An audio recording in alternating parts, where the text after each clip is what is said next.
আসসালামু আলাইকুম সুপ্রিয় দেশবাসী। পুলিশ লীগ কীভাবে বাংলাদেশের মানুষকে গণহত্যার দিকে ঠেলে দেয় তার একটা নমুনা দেখলেন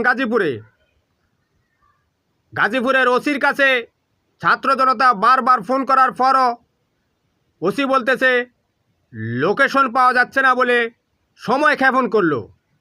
এর ভিতরে আমাদের ছাত্র জনতা রক্তাক্ত হলো। এটা আপনারা বুঝতে পারছেন?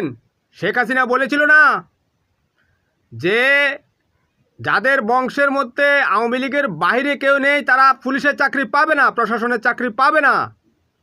এই পুলিশ লীগ শেখ মুজিবের বক্তৃতা শুনে পুলিশে ভর্তি হয়েছে। এরা তাদের বাবা শেখ মুজিবের জন্য কাজ করবে। বুঝতে পারছেন এরা কিভাবে হত্যাকাণ্ডের মুখে ফেলে দেয় জনতাকে? আপনারা 28 অক্টোবর 2006 সালে দেখেননি? তারা নিরাপদ দূরত্বে দাঁড়িয়েছিল আর সন্ত্রাসীরা লগি বৈঠা দিয়ে মানুষকে নির্মমভাবে হত্যা করে লাশে